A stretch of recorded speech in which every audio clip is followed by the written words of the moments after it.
नमस्कार। रतनपाल डोडियार, सहायक आचार्य हिंदी, हरिदेव जोशी राजकीय कन्या महाविद्यालय बांसवाड़ा। जैसा कि हम पढ़ने जा रहे हैं बीए तृतीय वर्ष हिंदी के प्रथम प्रश्न पत्र के अंतर्गत रसखान कवि, जो भक्ति काल के प्रसिद्ध कवि रहे हैं, कृष्ण भक्ति काव्य पर उन्होंने काफ़ी पद लिखे हैं। उन्हीं रसखान जो कृष्ण भक्ति को समर्पित पद है, उन्हीं में से हम पढ़ने जा रहे हैं और उनकी इच्छा, अभिलाषा, कामना उन पदों में झलकती है। यह पाठ्यक्रम के अंतर्गत जो पद दिया है, पद क्रम की दृष्टि से देखें तो पद संख्या 5 है और उस पद को हम पढ़ने जा रहे हैं। यहाँ रसखान कह रहे हैं कि मानुष हो तो वही रसखानी, बसों ब्रज गोकुल गाँव के ग्वारन, जो पशु हों तो कहाँ बस मेरो, चरो नित नंद की धेनु मझारन। पाहन हो तो वही गिरी को, जो धर्यो कर छत्र पुरंदर धारन, जो खग हो तो बसेरो करो नित, कालिंदी कुल कदम की डारन। देखिए, ऐसी इच्छा कृष्ण भक्ति के प्रति, कृष्ण के सामीप्य सुख के प्रति अपना इस तरह का मत व्यक्त करना कि अपना संपूर्ण जीवन कृष्णमय हो जाए। वो कहते हैं कि मानुष हो तो वही रसखानी, यदि भगवान मुझे मनुष्य के रूप में जन्म देता है तो मेरी प्रबल इच्छा ये रहेगी कि आने वाले समय में अगर मैं फिर से मनुष्य जन्म लूँ तो बसों ब्रज गोकुल गांव के ग्वारन में वहीं बसना चाहूँगा। उस ब्रज में जहाँ कृष्ण बसे हुए थे, जहाँ निवास कर रहे थे, गोकुल गांव, ब्रज प्रदेश के गोकुल गांव में जहाँ नंद बाबा थे और कृष्ण स्वयं जहाँ बड़े हुए थे, और उन ग्वालों के बीच में, जिन ग्वालों के बीच में कृष्ण नाचते, गाते, खेलते, कूदते, बांसुरी बजाते और गायें चराते थे, मैं उन ग्वालों के बीच में अपना जन्म लेना चाहूँगा, मनुष्य के रूप में अपना जीवन व्यतीत करना चाहूँगा। आगे कहते हैं कि अगर मुझे मनुष्य रूप नहीं मिले, जो पशु हो तो कहाँ बस मेरो, अगर मैं पशु के रूप में भी जन्म लेता हूँ, मुझे पशु भी बना दिया जाता है, तो यहाँ कवि कह रहे कि बस मेरो, मेरी यही इच्छा है। चरो नित नंद की धेनु मजारन, तो मुझे हे भगवान, मेरी यही अभिलाषा है कि मैं चरूं, मैं चरूंगा पशु बन करके, नित नंद की धेनु मजारन, यानी नंद की गायों के झुंड के बीच में रह करके मैं चरना पसंद करूंगा। इसलिए मुझे पशु भी बनाए तो मुझे नंद की गायों के झुंड में रखना है भगवान, मेरी यही अभिलाषा है। पाहन हो तो वही गिरी को, अगर मुझे पत्थर भी बना दिया जाए तो मेरी यही अभिलाषा रहेगी कि मैं पत्थर भी बन करके उस गिरी का पत्थर बनना चाहूँगा, जो धर्यो कर, जिसको धारण किया था, कर अपने हाथों पर छत्र बना करके, छाता बना करके, पुरंदर धारण, इंद्रदेव के वर्षा के प्रकोप से बचाने के लिए जिस गोवर्धन पर्वत को कृष्ण ने अपने हाथों में या अपनी उंगली पर धारण करके संपूर्ण ब्रज की, संपूर्ण गोकुल की रक्षा की थी, मैं उस गिरी का पर्वत बनना चाहता हूँ, मेरी यही अभिलाषा है। जो खग हो तो बसेरो करो नहीं, तो अगर मुझे पक्षी के रूप में जन्म प्राप्त हो, अगर मैं पक्षी बन करके अगला जन्म प्राप्त करूं, तो मेरी यही इच्छा है कि कालिंदी कुल कदम की डारन, तो मैं हमेशा अपना बसेरा करना चाहूँगा, अपना निवास करना चाहूँगा जहाँ कालिंदी यानी यमुना नदी के कुल किनारे पर जो कदम का जो पेड़ है, उसकी शाखाओं के ऊपर मैं अपना नित्य बसेरा करना चाहूँगा। जिस कदम के पेड़ के नीचे कृष्ण की गायें बैठा करती थी, जिसके नीचे कृष्ण खड़े खड़े बांसुरी बजाया करते थे, उन डालों के ऊपर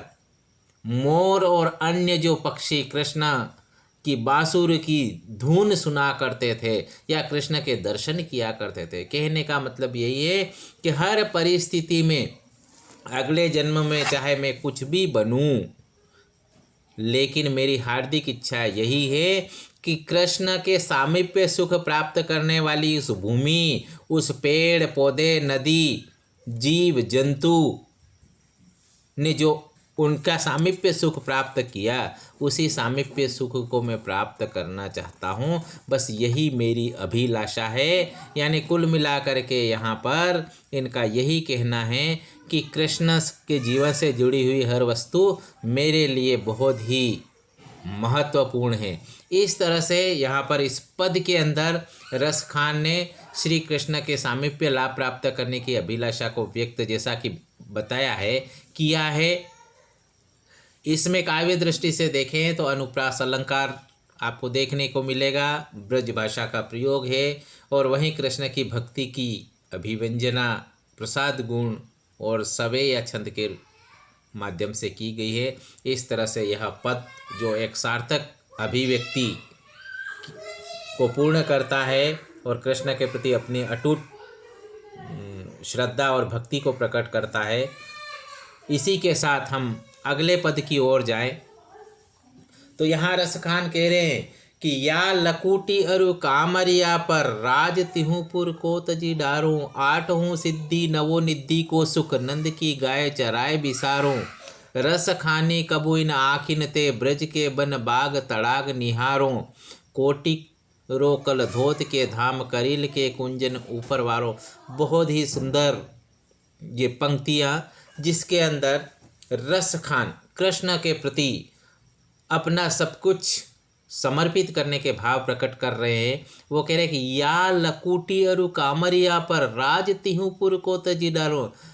उस कृष्ण की लकुटी यानी उनकी लकड़ी और कामरी यानी कंबल जो वो ओढ़ा करते थे, या जिस लकड़ी से वह गायों को चराया करते थे, अगर वो मुझे कोई दे दे, मुझे प्राप्त हो जाए, तो राज तिहुपुर को तजिदर में तीनों लोकों का राज्य भी अगर होगा तो भी उसे त्याग दूंगा उस लकड़ी और उस कंबल के लिए। अर्थात वो मेरे लिए उतने महत्वपूर्ण है कि मैं तीनों लोकों का राज्य भी त्याग सकता हूँ। आठों सिद्धि नवो निधि को सुख नंद की गाय चराए बिसा। अगर मुझे नंद की गाय चराने को मिल जाए जो कृष्ण ने चराई थी, तो मैं आठों सिद्धि और नव निधि का जो सुख है, सबसे बड़े सुख जिनको कहा जाता है, आठों सिद्धियाँ प्राप्त हो और 9 प्रकार के जो निधियाँ प्राप्त हो, उन सुखों को भी मैं त्याग दूंगा। बस मुझे नंद की गाय चराने का एक सौभाग्य प्राप्त हो जाए, मिल जाए तो। आगे ये कह रहे हैं रसखानी कबो इन आँखन ते। रसखान कहते हैं कि कब मुझे इन आँखों से ब्रज के बन बाग तड़ाग निहारों, मेरी आँखों को कब वो सौभाग्य मिलेगा कि मैं इन आँखों से उस संपूर्ण ब्रज प्रदेश के उन वन को जिसमें कृष्ण गायें चराते, उन बाग बगीचे जिसमें कृष्ण रास लीलाएं किया करते थे, उन ग्वालों के संग खेला करते थे, उस तड़ाग और उन सरोवरों को कब निहारूंगा जिसके अंदर कृष्ण खेला करते थे। उन सरोवरों के अंदर जो गायें पानी पिया करती थी, या कृष्ण के सामीप्य जिनको प्राप्त था, मैं उन वन को, उन बाग बगीचों को, उन सरोवरों को कब अपनी इन आँखों से निहारूंगा, मुझे कब वो सौभाग्य प्राप्त होएगा। कोटिक रोकल धोत के धाम करील के कुंजन ऊपर वालों। आगे वह अपनी अभिलाषा प्रकट करते हुए, सब कुछ न्यौछावर करने की बात करते हुए यहाँ पर कह रहे हैं रसखान कि कोटिक रोकल धोत के धाम, अर्थात करोड़ों सोने के महलों को भी मैं उस करील के कुंजन, करील उन झाड़ियों के कुंज झुंड के ऊपर न्योछावर कर सकता हूँ। अर्थात मुझे उस झुंड में, उन झाड़ियों के समूह में, जिन जिन मार्गों से या जिन जिन झुंड में, जिन जिन झाड़ियों के साथ कृष्ण का सामीप्य रहा है, उन झुंड, उन करील की झाड़ियों के बीच में उनकी छाया में बैठने का, उन झाड़ियों के साथ खड़ा रहने का, ऐसी जगह पर के लिए मैं अपना सब कुछ न्यौछावर कर दूंगा। अर्थात करोड़ों सोने चांदी से बने हुए महलों को भी मैं त्याग दूंगा। इस तरह से अपना संपूर्ण धन दौलत या कह लीजिए अपना सुख सुविधाओं को त्याग करके वो कृष्ण से जुड़े हुए हर वस्तु को महत्व दे रहे हैं। यहाँ पर अगर देखा जाए तो इन्होंने कृष्ण के प्रेम की प्राप्ति के लिए अपना सर्वस्व समर्पण किया है, जैसा कि पद में बताया गया है। और जैसा कि पूर्ववत अनुप्रास अलंकार ब्रज भाषा और भक्ति रस की अभिव्यंजना इसमें देखने को मिली। प्रसाद गुण निरंतर इनके पदों में है, वहीं सवेया छंद में ही इन पदों को लिखा गया है। आगे हम देखें तो पद संख्या 7, जिसके अंदर रसखान कवि कह रहे कि लोग कहे ब्रज के रस खानी, आनंदित नंद जसोमती जू पर, छोहरा आज नयो जन्म्यो तुम सो को, भाग भर्यो नहीं भू पर, बारक दाम संवार करो, धनी पानी पियो सु उतार ललू पर, नाचत रावरो लाल गोपाल हा, काल से व्याल कपाल के ऊपर। इसके अंदर कृष्ण के उस स्वरूप का वर्णन किया गया है कि जिसके अंदर कृष्ण उस नदी में जहाँ कालिया नाग रहता है, यमुना नदी में, उस जगह पर कोई भी वहाँ बालक बच नहीं पाते थे जब वहाँ जाते थे, लेकिन कृष्ण वहाँ से बच करके आते, बल्कि उस कालिया नाग का भी कहीं न कहीं वो अंत कर देते हैं। तो ऐसे में सारे लोग उस घटना से बड़े प्रभावित होते हैं, और उस घटना से प्रभावित होकर के लोग कहे ब्रज के रसखानी, रसखान यहाँ कहते हैं कि ब्रज के लोग कह रहे हैं कि आनंदित नंद जसोमती जू पर, मतलब आनंदित नंद जसोमती जू पर, नंद और यशोदा के घर आनंद है, सौभाग्य है, उन्होंने बहुत बड़ा किस्मत प्राप्त किया, वो सौभाग्यवान हैं, क्योंकि छोहरा आज नयो जन्म्यो तुम सो भाग भर्यो नहीं भू पर। सारे लोग उनको कह रहे हैं कि आपके बेटे ने नया जन्म लिया है, क्योंकि यहाँ पर जो भी गया है अब तक वो कभी भी उस पानी से, उस जलाशय से, उस नदी से वापस जिंदा नहीं लौटा है। उस जो कालिया नाग है उसने हमेशा उसको अपना शिकार बना लिया। कोई भाग भर्यो नहीं भू पर, तुम्हारे जितना किस्मत वाला कोई भी इस धरती पर नहीं है, क्योंकि तुम्हारा बेटा वापस आ गया, अर्थात पुनर्जन्म हुआ है उसका। इसलिए हे नंद और हे यशोदा, तुम उतने उस बालक की रक्षा करो। हमें बड़ा लगता है कि बारक दाम संवार करो, धनी पानी पियो सु उतार लल्लू पर, क्योंकि जिस जलाशय में वो गया था, कूदा था, उस जलाशय का पानी भी इतना जहरीला है कि अगर एक घूंट भी कोई पानी पी जाए तो उसकी जीवन लीला एक तरह से समाप्त हो जाती है। तो इस तरह से जो है वो कहते हैं कि बारक दाम संवार करो। तुम क्या करो? बारक यानी एक ऐसी औषधि जो सांप का जहर उतार देती है, तो उस औषधि से उनका संवार यानी उनका संभाल करो, सार संभाल करो, उस औषधि का प्रयोग कर लो, क्योंकि धनी पानी पियो सू, हो सकता है थोड़ा बहुत वह पानी जरूर पी गया होगा, क्योंकि उस जलाशय में पानी पिए बिना वो वापस कैसे लौट सकता है। इसलिए उस लला पर उस औषधि को उतारो और उसका प्रयोग करो, क्योंकि कहीं न कहीं जो उस विष का असर इन पर नहीं हो जाए। इसलिए तुम जो है उनकी सार संभाल करो, क्योंकि नाचत रावरो लाल गोपाल हा, वो नाचते हुए तुम्हारा बेटा, तुम्हारा लाल कृष्ण, वह काल से व्याल कपाल के ऊपर, और किसके ऊपर?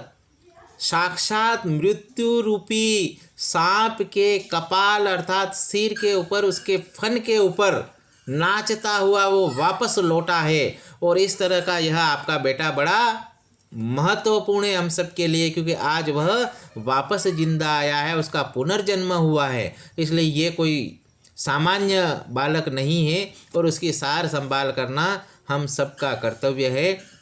इसलिए वो कह रहे हैं कि उनके ऊपर कोई औषधि के टोने टोटके जो भी करने की ज़रूरत है वो कीजिए, और उसको पूरी तरह से संभालिए, क्योंकि ये हमारे लिए, इस क्षेत्र के लिए और हम सब के लिए बहुत महत्वपूर्ण है। इस तरह से यहाँ पर श्री कृष्ण के अद्भुत स्वरूप का वर्णन जैसा कि बताया गया किया है, वही अनुप्रास अलंकार की योजना, ब्रज भाषा पदावली का प्रयोग और भक्ति से परिपूर्ण रचना है, क्योंकि एक साधारण बालक ऐसा कर नहीं सकता है। इसलिए ये अद्भुत बालक जिसका वर्णन यहाँ पर किया गया है, और ठीक इसी तरह ये पद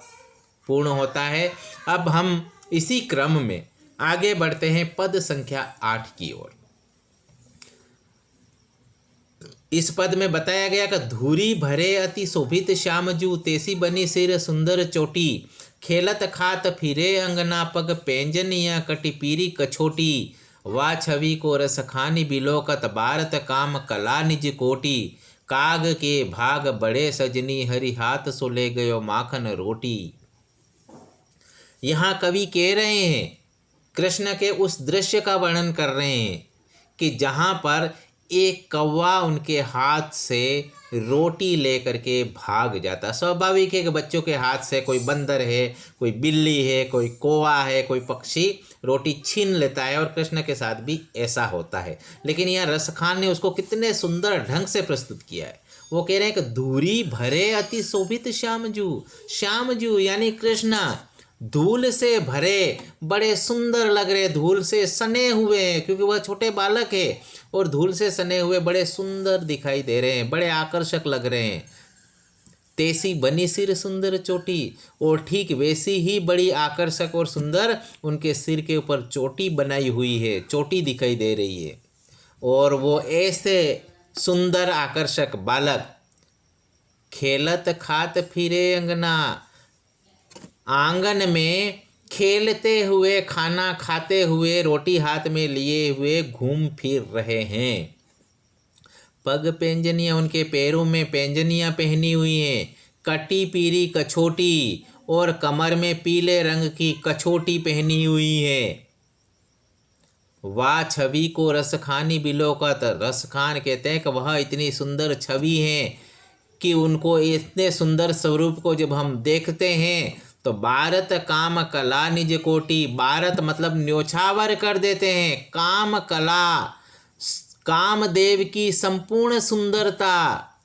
निज कोटि यानी करोड़ों सुंदरता, करोड़ों कलाएं हम त्याग दें, या कामदेव भी अपनी करोड़ों, उनको जब देखें तो करोड़ों कलाओं को, सुंदरता को त्याग दे। इतनी सुंदर छवि उनकी दिखाई दे रही है जब वह अपने घर में रोटी खा रहे हैं और खेलते फिर रहे हैं।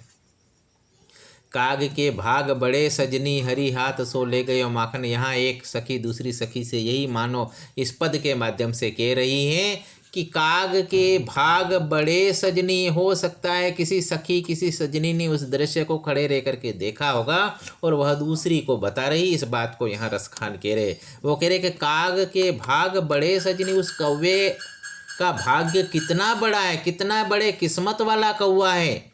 कि हरी हाथ सो ले गयो माखन रोटी। वह खेलते और खाते हुए कृष्ण के हाथ से रोटी लेकर के कौवा भाग जाता है, और उस कौवे को भी यहाँ रसखान भाग्यवान कहते हैं, किस्मत वाला कहते हैं, क्योंकि भगवान के हाथ की रोटी किसे प्राप्त होगी, अर्थात भगवान के खाने की या भगवान के द्वारा खाई हुई रोटी, किस भगवान के हाथ में स्पर्श की हुई रोटी उस कौवे के भाग्य में गई, अर्थात वह कौवा भी कितना धन्य हो गया, वह कितना बड़ा भाग्यवान है, जिसके लिए उस भगवान का दर्शन करने के लिए लोग अपना संपूर्ण जीवन समर्पित कर देते हैं, लेकिन किसी को भी ऐसा अवसर नहीं मिलता। और यहाँ कौवे जैसे एक सामान्य पक्षी को उनके हाथ की रोटी खाने का जो अवसर मिला, अर्थात उस कौवे को बड़ा भाग्यवान मानते हैं यहाँ पर रसखान जी। यहाँ पर जैसा कि बताया गया है कि इनके बाल स्वरूप के सौंदर्य का वर्णन किया गया है कि कृष्ण कितने सुंदर और आकर्षक लग रहे हैं। वही अनुप्रास अलंकार, वही ब्रज भाषा और वही कृष्ण के प्रति अनन्य भक्ति और प्रसाद गुण जैसा कि पद में विद्यमान है ही, और सवे या छंद का प्रयोग इसके अंतर्गत हुआ है। इस तरह से यह हमारा